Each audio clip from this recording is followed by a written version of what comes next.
Thank you, Julia. So I'm going to be very short. It's just some conclusion, and I didn't want to make them before she could present the result of the work of moving.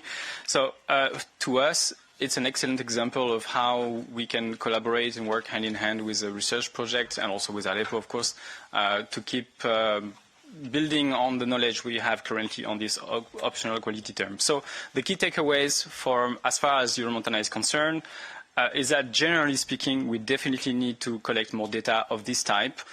So in this project, of course, moving could not cover all the countries, and we have only 2 mainly, so that's not sufficient. So we need to find ways to collect more feedback, and we are doing that today also with the next speakers.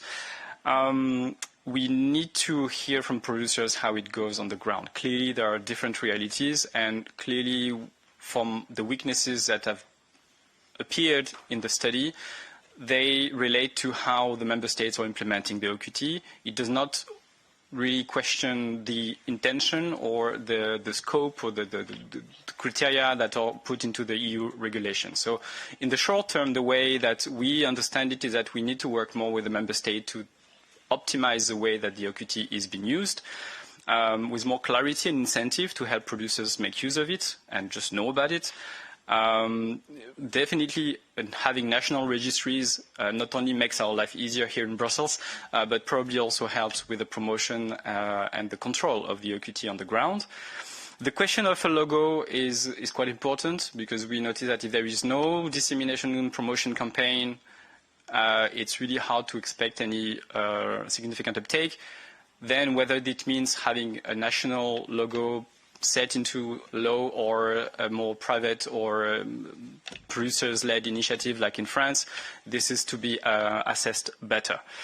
Also, a point that was clearly showed in the study is that we also need to ask member states to facilitate collaboration and collective governance among producers, as was said and as was expected and as was known before. The users of the OQT are often very small producers who don't necessarily have the means to access solid and mass media or expensive promotion measures. At EU level, I would say in the short term, we need to find ways to better promote the OQT. So of course there is a promotion program where the OQT is of course eligible, but one little remark is that on the website, if you look at the eligible schemes, it is not listed. It is in the regulation and everything, but it is not on the easy to read page, as far as I could tell yesterday.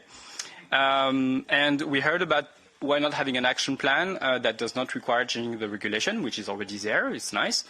So that's definitely something we could explore more, and it sounds like a good idea maybe to combine an action plan for GIs and OQTs, whether mountains or islands. I mean, everything is okay.